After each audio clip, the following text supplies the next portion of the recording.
Every day, citizens around the country are faced with new dilemmas. Dilemmas that affect them profoundly. Whether it's injustice, discrimination, falling through the cracks, scandals and cronyism, balances of power, ethics, religious freedoms, state versus citizens, and unfunded mandates, and the list goes on and on and on. Welcome to Speak Up. It's directed at those who have fallen through the cracks, and it gives them a voice. It's your turn to speak up, to stand up and fight back.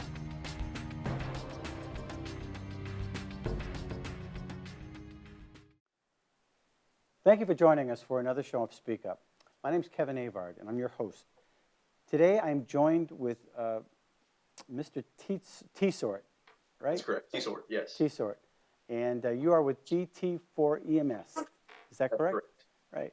And the reason we invited you on the show is because we recently did a couple of stories here in New Hampshire where an EMT and a paramedic were brutally attacked, not inside the rescue unit, but outside. They did a routine call. It seems as though we've got pictures, we've got them being bitten, totally beaten up. Their arms are bruised. They were holding on to this lady for dear life. And we just found that they fell through the cracks. Nobody helped them. They lost their jobs. They've lost their livelihood. They're wounded for life. And I thought this was an isolated case. And after speaking with you a little bit, I guess this is happening around the country. Well, let me just give you a couple of interesting statistics for you. The National Association of EMTs, which is kind of like our governing body for EMTs and paramedics, did a study. And although it was kind of loosely done back in 2005, they found that 52% of EMTs or paramedics have been injured on the job due to assault. So since that, and we'll branch this off, the Emergency Nurses Association in 2008 did a study showing that at least 50% of their emergency room nurses have experienced physical violence on the job. A white paper that I can't source at the moment that was written stated that 53% of the people who assaulted ED nurses, emergency room nurses, was brought in by pre-hospital. So I can assure you, being a personal victim of a violent crime while on the ambulance, as well as interviewing thousands of people, again, very loosely as I travel the country speaking about this subject, I can assure you that it was interesting that you made a comment, because I have a quote of myself that I'll say, and it sounds odd to say it like that, but something I say across the country is, you don't have to be killed on the job to be changed forever. For life, right? Yeah. Now, Kip, I didn't mention your first name, but your first name is Kip. You were also a former police officer as well. That's correct. I spent 17 years in law enforcement. Right, and this is in Missouri? That's correct. One of the things that we found in our discussion with Ms. Briggs and McEntee is that after they suffered their injuries, the person that was actually violently hurting them, there were about 7 felonies put against her, or approximately, and they were all dropped down to no pros or misdemeanors, and these women are wounded for life. This person happens to get off, and because she worked for a municipality, that OSHA couldn't come in. There was no recourse. Is this a problem? Well, there is, and let me explain. And I hope you understand you're opening Pandora's box with this type of questioning. First of all, it all boils down to culture. And what I mean by that is, first of all, there is my company has been trying to spread this message since '97 again, which is, number one, there is a distinct difference between a medical patient or a traumatic patient and an aggressor/attacker. Mm-hmm. Again, I read so many of the stories, and again, if a person swings at a provider because maybe they're a diabetic or they have a head injury or they were septic, meaning that their blood was poisoning themselves, and so their movements were defensive in nature, meaning as the medic went to establish an IV, they accidentally slapped the medic because they were afraid. Right. That is not a person that should be found liable for criminal activity. However, if a person is high or drunk and they tell the provider they want to attack the provider, and then they make movements to attack the provider, that there is criminal activity. So my question is, why is it in the medical community, we've called this, we call this, my company and my instructors, we call this the dirty little secret in medicine, meaning that how is it that in any other profession, violence isn't accepted, yet I can share amazing stories with you of heroism when I talk about the provider's part, but they'll break your heart. I've cried with grown men in a hallway because they said exactly what your people are saying, which is we had no recourse, nobody cares. Here's what's interesting. So you're telling me that if I'm acting, or that these two staff members were on the job, that they, number one, don't have a right to defend themselves, and number two, that if they do defend, well, I'm sorry, I'm digressing for just a minute. The problem goes back to the culture of saying this. So if, number one, if there's no understanding of a patient versus an attacker at the education level and at the administration level, they label everyone a patient. So when it goes to court, when the prosecutor hears it, when the officer hears this, they keep seeing patient, patient, patient. And so that's what their mind is left with. Where instead, if they have this separation of patient versus attacker, we have the stay versus go mentality, meaning I will stay and treat a patient, I will immediately flee an aggressor/attacker. Right. Does that make sense? Yeah, So, well, in this one, this case that I'm familiar with, they actually were interviewing the individual who was sitting on a lawn. All of a sudden, she lunges up, headbutts somebody. Apparently, she was a martial artist, grabs another person, and says, I'm going to rip out your ovaries. And it was a life and death situation, just in a routine call. These people were hanging on for life. They're pressing their buttons, help, help. Half hour later, somebody comes to help them. In the meantime, they were beat up. On top of that, after all the beating up, they've lost their credibility, they've lost their jobs, they're in casts, and the county prosecutor happened to be friends with the perp, if you will, her father's lawyer. So, very similar case happened in New York on the bridge. I can't name the one, but an assistant ADA was intoxicated walking down the road. Somebody called the ambulance. The ambulance gets there. He's choking the medic, choking her so bad in the back of the truck. When she was interviewed, she does the universal choking sign saying, I thought he was going to kill me.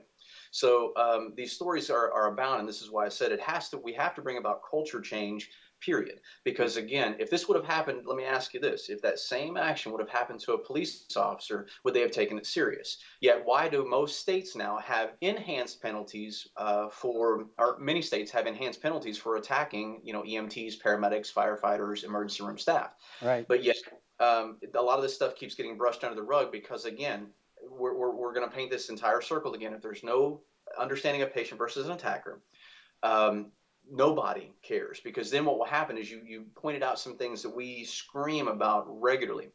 If there's no separation of patient versus attacker, many staff members believe it's part of the job. So with this part of the job mentality, I'm not saying these two people, but we're showing you that this is, again, Pandora's box. So these people have this belief that it's part of the job. Therefore, there's not criminal charges pressed on a regular basis. When there's not criminal charges pressed on a regular basis, when somebody who has taken training like ours, which teaches them how to document, how to prosecute, how to go to court, how to testify, how to defend yourself reasonably, okay, which is the problem of using martial arts. If I'm using a martial arts technique, I may not always be responding reasonably in the back of an ambulance. Right. These people weren't told that they're not allowed to use martial arts to protect themselves, let alone have any tasers or even a firearm. At some point, I can remember not too long ago, wasn't it some firefighters that were going to a call, and the guy was just sitting there waiting to ambush him with the shots. They're just killing him. I mean, what do you do in situations like that? How do we protect those that are there to protect us?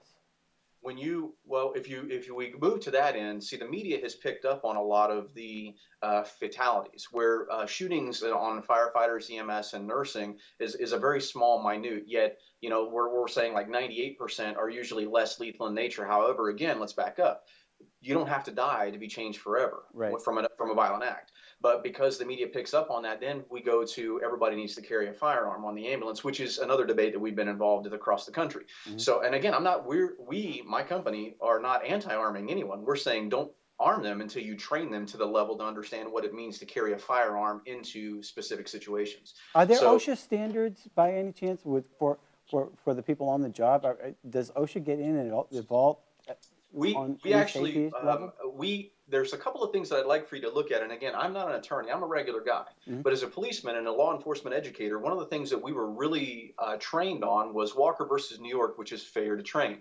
Walker versus New York basically says, and again, this would be something for an attorney to pick up, but it basically says that if a known problem arises, or a known problem is known to exist, one that has to do with, like civil rights and dangers and so on and so forth, where a person's civil rights can be in there, then an agency, whether it be a city or whatever, can be found, liable for turning a blind eye. Well, if 52% of staff are assaulted on the job and you don't care, that's pretty much turning a blind eye. But that's my non-attorney opinion. Now, the other thing is we definitely, Skip Kirkwood, who is the immediate past president of the National EMS Management Association, is also a JD. He is the administrator for Durham County in North Carolina. And he believes that the general duty clause of OSHA most certainly applies, because OSHA even has recommendations for violence in the healthcare setting. Do you know of any attorneys that are working on cases like this to move it forward? No, this is such a dirty little secret. It is absolutely very difficult. We have put out for years. I'm a recognized subject matter expert both by the National Association of EMTs and the National EMS Management Association. We've trained thousands upon thousands of providers. I have 128 instructors teaching my material across the country in both big cities and small towns, yet we still can't get people to it's hard because, first of all, you commented on how the women, or I'm sorry, I'm not even going to say women, but the staff members were stripped and ridiculed and so on and so forth of this whole thing. I have been interviewed by multiple news outlets, and one of the places where I was working at as a medic, I had no less than 20 people send me emails of recent incidences. One was even a hostage type situation and so on and so forth, where one has permanent nerve damage in her hand, one had broken ribs. Yep. And so I got all these people together, and when the media wanted to come do the interview, I said, hey, look, the media's coming, come share your story. Not a single soul was willing to come share their story on camera. So it's because it's looked at, again, as this dirty little secret. It's kind of like, I watched the movie again the other night that had to do with how the politics were involved with the revelation of AIDS. Remember, there was a movie that was back when it was in the early 90s, I want to say it was, but one of the premium networks has been playing it again. And I watched this, and I wrestled with the politics of how we knew it was going on, and you had a small group of people standing on top of the buildings going, look, this is happening, and this is happening. But all the little political party members involved stopped anything from happening and they were showing the numbers like, 3,500 confirmed cases with 2,400 deaths. You have something that's killing 75% of the people, and you're not talking about it. So, and that's where I feel we are with this violence, and these people, they're very brave for coming forward. But I'll tell you what, you get an attorney for them, I'll gladly be their subject matter expert. I have thousands of these stories. With all these stories, with all these people being hurt, it seems to me that the criminal, they're being read their Miranda rights, they're notified of their court hearing. In this particular case, and I'll keep bouncing off because this is where I'm coming from. Sure. They were never notified of the hearings. They were never notified of anything. They were just brutalized. And is that still happening with a lot of your cases? Here, somebody goes on a particular call. They either get hit inside the ambulance or outside the ambulance or threatened, and the cops come in and do their arresting or whatever. But the victim, meaning you people, okay, go home, sleep it off, see you tomorrow. It really depends on the area. Again, it depends on what we're really striving to get is admin meeting with admin. Because I can assure you of this, in the places that have adopted us and have trained, we have places like in Northwest Florida where not only at our trainings did they send the EMS folks, but they sent nursing folks and then local law enforcement agencies as well. And so they all came in and trained together. Some of the officers had no idea what the medical staff were facing. They just assumed that medical staff were trained to handle these people, and they're not. So I will tell you that it just depends on the local area. I will tell you there are some spots because of course we run a Facebook page and things like that, and I'm always asking the officers to help. I mean, I've sent open letters to law enforcement out there begging for their help. So one night an officer calls me and he says, man, you're not going to believe what happened. He said, I just read your post on Facebook. So he said, I started stopping by on the ambulance calls. He said the first couple of calls, the crews were like, oh my gosh, what are you doing here? And he said, but thanks, and so there's because firefighters have a family. They have a brotherhood. We know law enforcement has the thin blue line. There's a brotherhood, but EMS is very splintered. So it's very difficult to have us truly have a national voice that really stands up for us. It's funny that we're discussing this stuff. You want to know what happened with the ENA, the Emergency Nurses Association? They marched upon their state capitals all across the country, and with just hundreds and hundreds of nurses, and they got things changed. So things Yeah. won't change until it's personal to you. So here it is, and I commend you for taking up this fight, even though you only thought of it or may have only been aware of it on a smaller scale. This is of epidemic proportions. It's unbelievable. So I'm sorry, to answer your question, it really depends on the area. I can tell you that in some of the places that work closely with EMS, it just depends. I mean, I had people that told me, well, prosecutor won't prosecute or this or that. I've called the prosecutor directly, and the prosecutor says, absolutely not. However, meaning the prosecutor says, absolutely not. I'll prosecute any of those that come across my desk. Part of the problem has been the way that some of our EMS people have been telling the story. Mm-hmm. So they're not documenting the incident properly. So when it has occurred. So a lot can help if some of the EMS are being trained, if they're taught how to defend themselves, how to document their stories. But even if you dot all your lines and you do everything due diligence, there's still that potential of falling through the gaps where Absolutely. you're not getting support. And I have a feeling it doesn't matter if you're union or non-union. That's correct. That's correct. I will tell you that you've had, well, there's been a couple of different recent incidences where some union guys have been hooked up because of some of their actions that they've made as a paramedic or a firefighter on a scene, Mm-hmm. where again, this goes back to that patient versus attacker. They're dealing with an intoxicated person and they use too much force. But here's an interesting thing about human conflict and the human dynamic. If you don't tell somebody what's right versus what's wrong, they're going to do caveman tactics and do whatever they feel under that stress and that pressure. So you're right. Union versus non-union really doesn't matter. You would hope that the union representation would stand up for us, but again, it is so ingrained into the personality of the medical community that they can't talk about this. Kip, So is there a movement though? Are you gathering Yes. more and more people to getting involved? You have a Yes. Facebook page, I'm sure. Say it again. Yeah. You have a Facebook page, but are you starting to speak to on the federal level, or is it just all local level? No, we're most definitely. About a year ago, I was approached finally by the National EMS Management Association. So all the national conferences now, me and Skip Kirkwood are speaking on the management track, because with him having the administration and the attorney background and me with the education background on training staff. So it's kind of like we've been working with the National EMS Management Association. So there's actually a toolkit that's being worked on, everything from department policies to helping with the governing body of who's going to be the voice for EMS. So there is a lot of stuff going on out there right now. It's just like anything else that has a political wheel. Something is always clogging it and slowing it, because sometimes educated people think too much. Yeah. And so. Yeah. Oh, yeah. I'm thinking as maybe I'm educated. I don't know. I'm thinking. We get the movement going and all, but how do we make these people whole that have been injured? See, that's one of the things that really is really troubling to me, where this person that actually did the violent crime against Lynn and Carylyn, not only did she get off, she also, from my understanding, is now possibly an attorney, a member of the New Hampshire bar. I'm not sure of that fact, but I'll check on it. But then that person moved into one of the victims' town, and the police didn't notify her. It's as though, well, you're a victim. We really don't want to talk to you. It's like a disease that we're probably going to get. So they're victimized all over again. Does that make sense? You're preaching to the choir. And here's what I mean by that.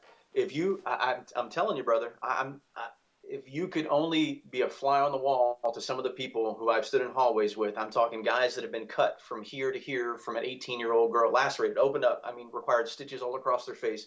I was just speaking in Connecticut a few weeks back, and I was up there, and they show me cell phone pictures of a female medic that was beaten so bad she was left unconscious under the bumper of the ambulance and had to have all these little steel plates put into her C-spine. So it's like, but yet they don't want to talk about it. And you want to talk about continued victimization.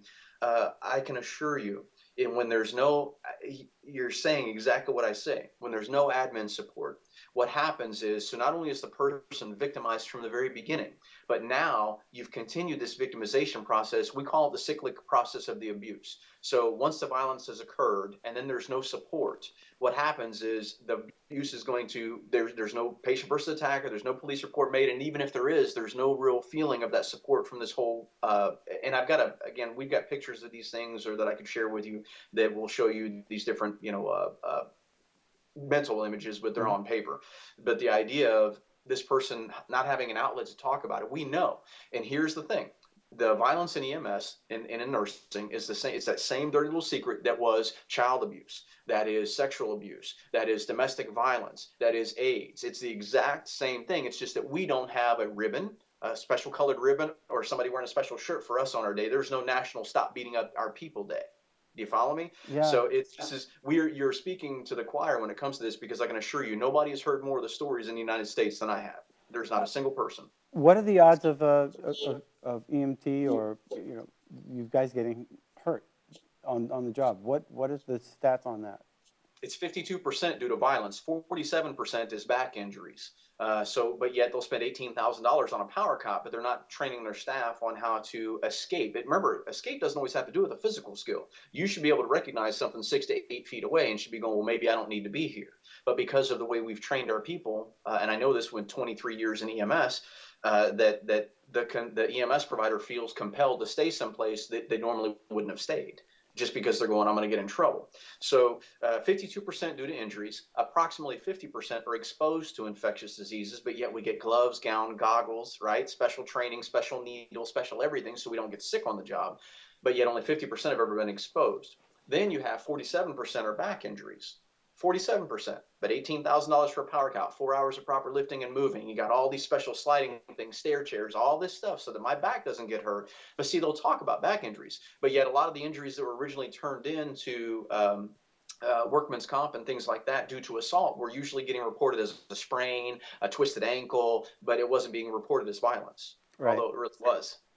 That's interesting. How about mental illness? Are you running into a lot of that, or can things be, this probably isn't politically correct. We know that there's mental illness out there. That's but correct. Can people hide behind that as well, in the fact that they get processed through a mental illness, because nobody in their right mind is going to act crazy like that? Well, let me ask you this. I'll ask the politically incorrect, But, okay, but I'll pose it right back to a person and say it like this. If a police officer or you as a regular Joe citizen were walking down the road and a person attacked you, do you have to stop and think whether or not this person was crazy or not crazy before I defended myself? No. And if a crazy person, it doesn't matter, because here's the thing. In medicine, you can talk to anybody out there and they will tell you that everybody and their brother that gets transported now seems to be on one pill or another. Yeah. So if that person is on some sort of a behavior modifying pill, does that mean that they are not culpable? Does it mean that they don't understand their actions? Of course, the answer to that is not true. That's why there has to be a separate trial as to whether or not a person is competent to stand trial. Right. Where the overwhelming majority of the people that swing on a cop still get charged with it, still go to jail, and then they end up either pleading guilty to doing whatever, or they go to trial or what have you. But my point is that person still had to face the repercussions. Right. Should there be laws introduced for penalties to discourage people from acting out violently against providers like yourself? Here's an interesting thing. Again, penalty is not protection, but it proves there's a problem. Almost every state has a law now enhancing penalties against EMS. Okay, and of course enforcement is another issue. But if they start again, so see, we go back to that same thing. If we've got patient versus attacker and they're reporting criminal reports of assaults, because here's what would happen.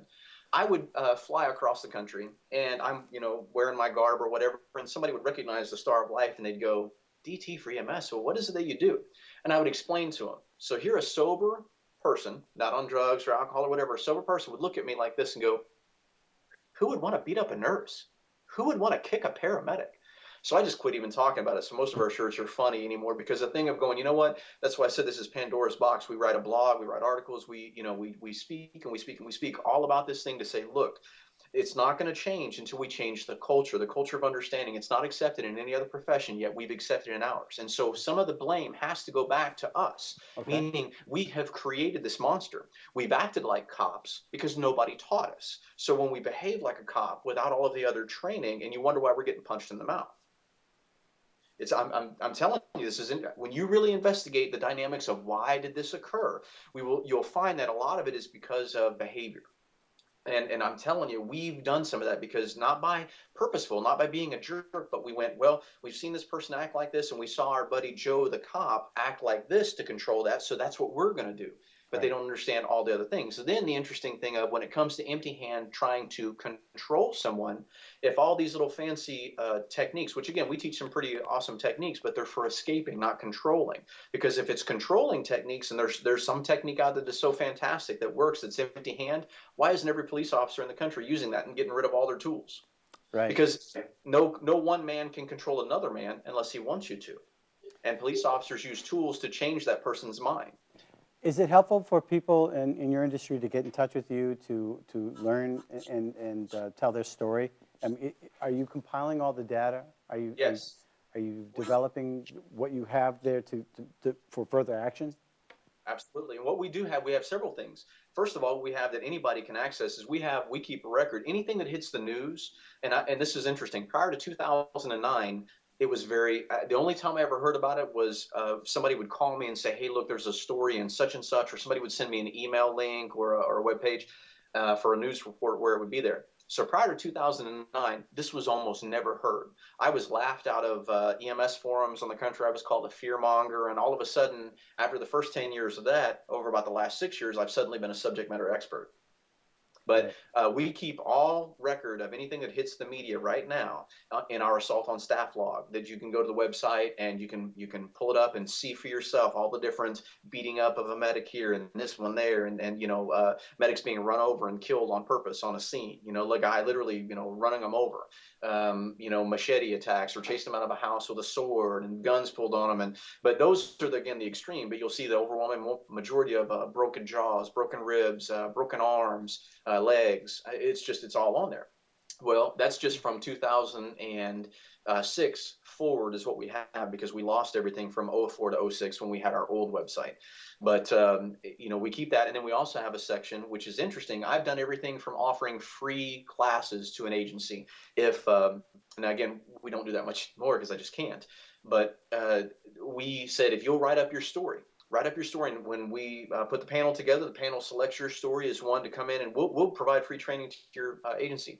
People still send me Facebook messages and emails, but they're afraid to talk about it in public. So I had one guy write up a beautiful story about how he just took our training. The very first call they went to, they ended up being a domestic call. He's grabbing his partner, he's pulling him out of the building, and so I shared it, and he immediately sent me an email going, take my profile pic off so nobody can see who that is.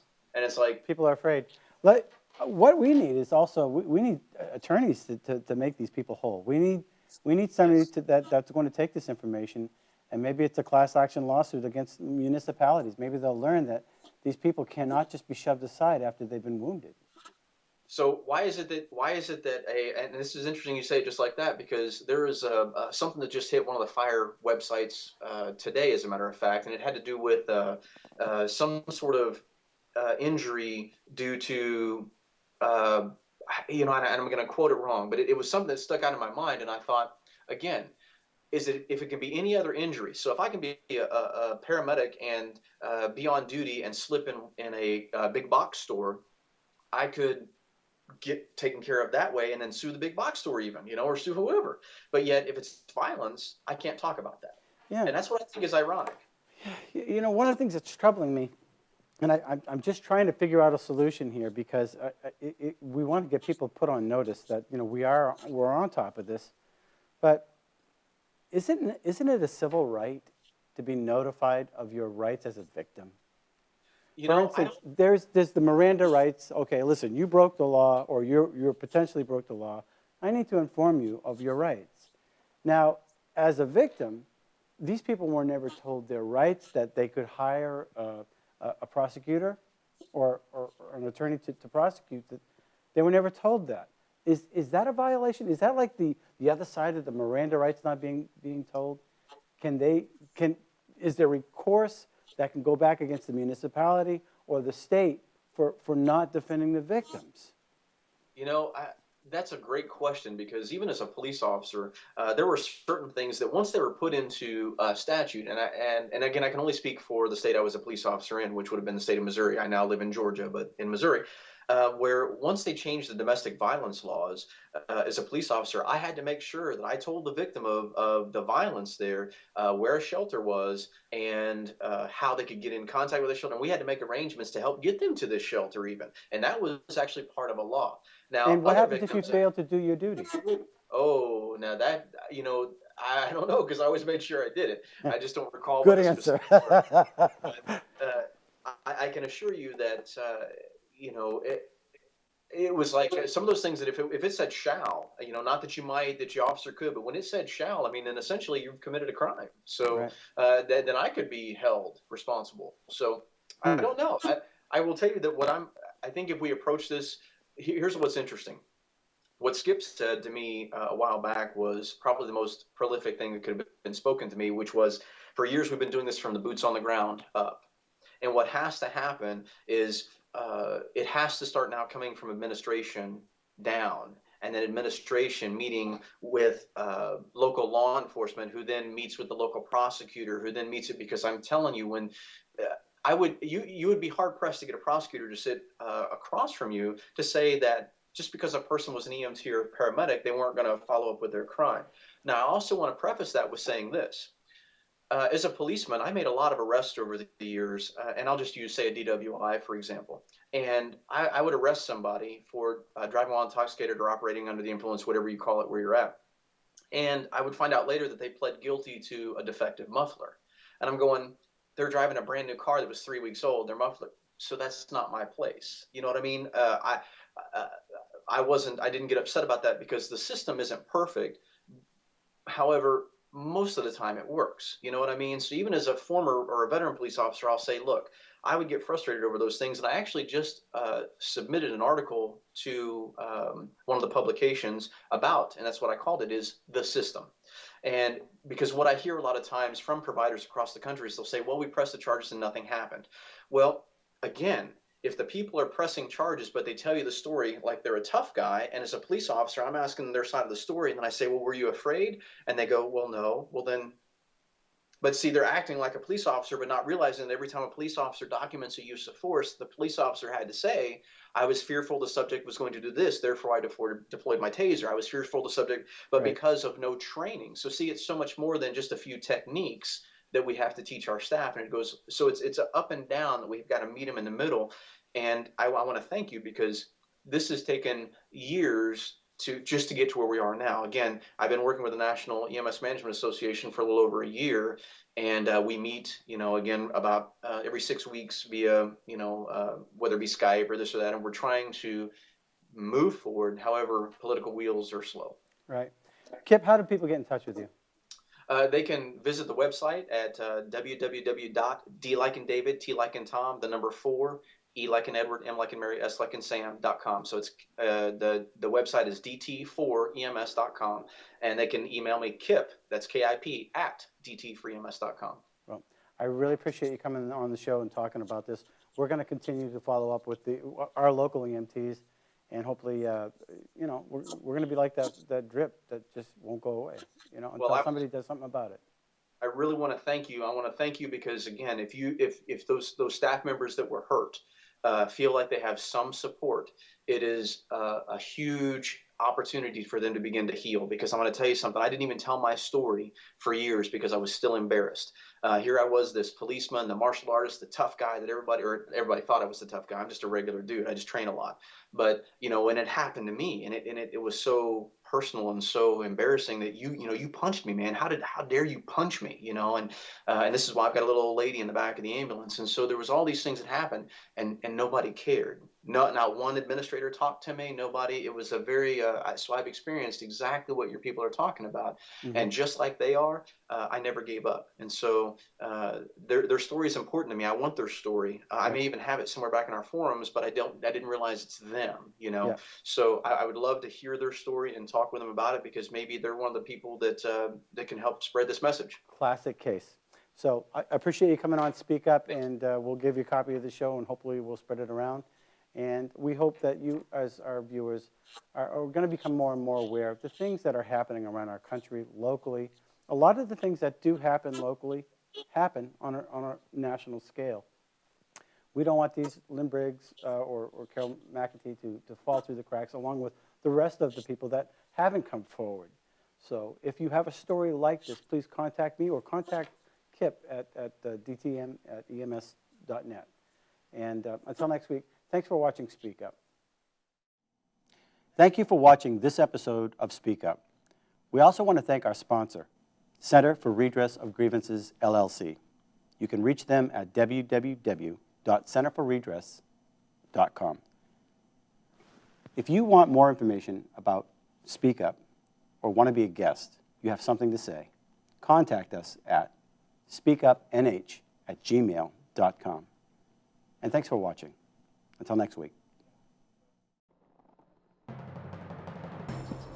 Every day, citizens around the country are faced with new dilemmas that affect them profoundly. Whether it's injustice, discrimination, falling through the cracks, scandals and cronyism, balances of power, ethics, religious freedoms, state versus citizens, and unfunded mandates, and the list goes on and on and on. Welcome to Speak Up. It's directed at those who have fallen through the cracks, and it gives them a voice. It's your turn to speak up, to stand up and fight back.